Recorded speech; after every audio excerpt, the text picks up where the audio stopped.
But of course, you can see it's a good sized tower and it's completely enclosed. Yeah. With that completely enclosed tower, not only That's Steve, you guys know him. milsimjunkie.com, baby. Alright, so I'm here with Tyler of SSAIRSOFT. You're a ref and you manage the field pretty much, right? Yes, I'm the arena manager. Let's do a quick tour. Tell me your impressions and tell me a little bit more about the gameplay you guys experience here on a daily basis. Alright, I'll walk you through everything. Basically behind us right here we have our dead zone. They'll have 3 to 5 minutes to reload, rehydrate, and return to the tent. Also, they can keep their food, water, ammo, gear here. We have 3 different layers so that they can put a cooler and stuff like that. They never have to even leave for food. It's perfect. They can stay here all day. Yeah, so parents and stuff, they also have a room too, like right over there. They have a vending and restroom area, but then there's also couches for the parents and a TV so they can sit there and chill all day. And we got parents coming all the time and just hang out? They're either hanging out here all day or they go right down to the mall and just drop the kids off for us. So. What is that up there? That tower up there, that's where I'm going to be watching the dead zone as well as running the games and watching the field. So there's 3 different little things that you can do from up there. There's a computer up there to start the game, in the game, play music. Also there's a PA for in here and on the field so I can control everything that's going on. It's kind of like a headquarters. Right over here we have the armory. They'll rent their guns, masks, ammo, food. I mean, if you order food in, it's going to come to the armory first, you know what I'm saying? And right here they charge batteries next to it. Somebody's watching your batteries all day so you never lose your battery or anything like that. And it's totally free. The entire charging station is free so that, you know, if you forgot your charger, you don't have to worry about it. We'll help you out. All right, Tyler, explain to me where we're at right now. This right here is our briefing tent. They'll come in here, we'll let them know the name of the game, the objective, how many lives you have, get you pumped for the field, and then of course we'll send you out. But before we send you out, we want to make sure that you have an armband on. Cool. And then from here you can go out onto the field right here? Right over here, you just got to make sure you secure your mask first because nobody's allowed on the field without a mask. And then of course we'll send it out. It's about 2,300 square feet, or 23,000 square feet. Of playing. Just for the field itself. That's not including our showroom or anything like that.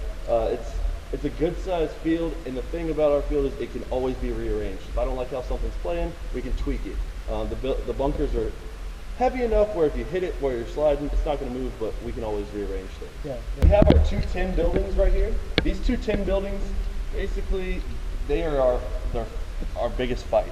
There's always people in these buildings, so I decided to slide them back a little bit closer to this jail. So there's less of a fight in these buildings and more spread out throughout the different sporadic buildings. These buildings they used to be a stronghold. Now, of course, they're a little bit less. But as you can see, the different pieces and colors and stuff like that we try to add to the field, that burnt look to the building. This is your jail right here. Anytime you're hit, you're going to throw your hands up, go back to the jail. So there's one on each side of the field, and that's where you're going to respawn from.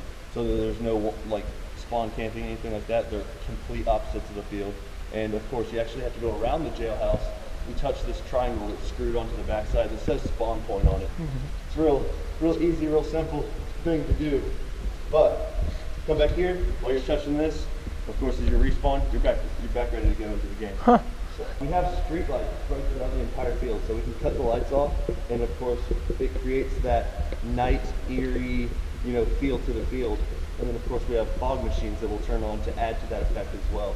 So it'll create like a little haze across the top. You have the street lights on, the lights That's are out. gnarly. Imagine playing zombies like that, man. Exactly. We play the sound effects through the entire sound system on the field. And you guys got ref towers, I'm guessing? We have 2 towers, and normally, say we have 50 people here. We won't even have a referee in this tower. We'll have him actually walking around the field with the players just for, it's easier to ref that way and it's a lot safer that way. All of the refs will have walkie-talkies on them where you can communicate, but for the event, of course, we're going to have a ref in each tower and we're going to have a ref on each jailhouse on top just to make sure that everybody's okay. And then, of course, the referee's walking around being shot and stuff. Just as referee placement and stuff. And then this is our slums. We kind of tried to pull this idea from the video games as well. This is our slum building. You can see the different types of coloring, the different types of how we made the building and stuff. The doorway's even smaller, so it's not a normal sized doorway. There's different windows and stuff. You got t-shirts. Underwear. Whose underwear is that? They're actually mine. They're clean. They're but I decided that's probably the best way to do it and make it look like a video game because they have those things. And they have little self-standing flag poles, and they have the different things. We try to make it literally as real as possible because that is what sets us apart. Yeah, I noticed that it's black inside. Yes, all the walls are going to be black. That's just so that it's like looking in a car. You can't really see too well. And that we tried to help out the players on the inside, just because if you're shooting into a building, it's really hard to figure out where people are. The helicopter, all about the helicopter.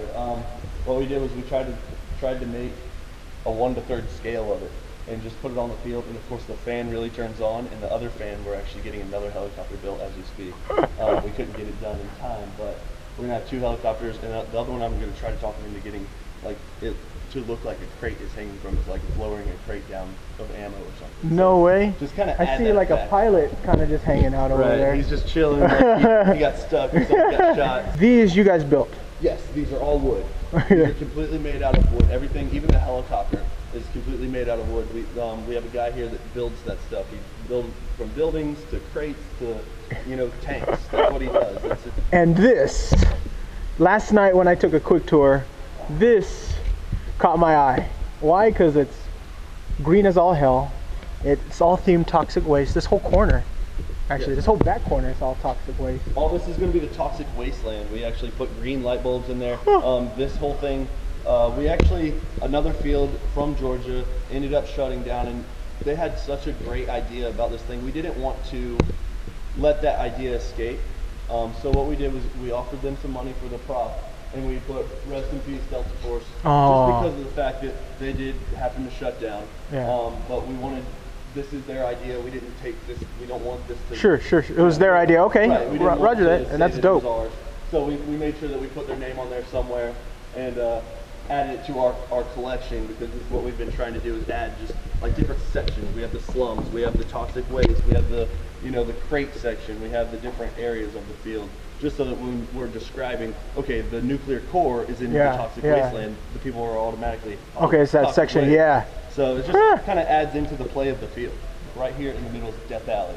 This Death Alleyway is, there's a flag all the way at the end, and your objective is basically to secure that flag. So if you're running down here, you really don't have that high cover. You're in an alleyway, Death Alley. So it really gets that name because you can see that tin building all the way down to the end. That window is what they're shooting from to keep you from getting in. Wow. So it's and it is hard to get and down the street, yes, it's called Death Alley. That is dope. So we just tried to add that in there. Right here, this is one of my main things that I like to show everybody. Just the clearing area. One of our main things is safety. You have 5 steps to clearing your weapon. You have to remove your magazine. You have to clear your weapon, shoot it 1 or 2 times to clear the chamber into the barrel so there's no ricochet. It eliminates all the ricochet. Then of course you set your weapon on safety, barrel sock on, and you remove your armbands to leave so that everybody has an armband. You put them right in here. Right, and you have them separated blue and yellow, and that way everybody has an armband for the next game. Nobody's like, oh, I don't know, I don't have an armband. If everybody returns them before they leave the field, it's perfect. Yeah, well, I appreciate it, Tyler. No problem. Thank you very much. And we're going to go ahead and check out the shop now, which is out in front. Thanks, guys. Ooh. Download it. Okay, Hunter, tell me a little bit about the app. The app, man, has everything. Messages, coupons, our events. You can call us directly from the app or get directions from wherever you are. We leave messages on there for everyone. Here's our 3-year party right here, anniversary. So click on that. We have comments, people comment, I'm going, all that kind of stuff. Team gears. So for Android and iPhone as well, too? Android and iPhone, both of them. Sweet. On the marketplace, is it free? Free. Yes. 100% free. Yes. Awesome. All right, everybody. This is Hunter. He works here at the Pro Shop here in SSAIRSOFT. What's going on, Hunter? Tell me about your guys' Pro Shop, man. This is pretty nice. Here we got all kinds of guns, AEGs, gas blowbacks, pistols.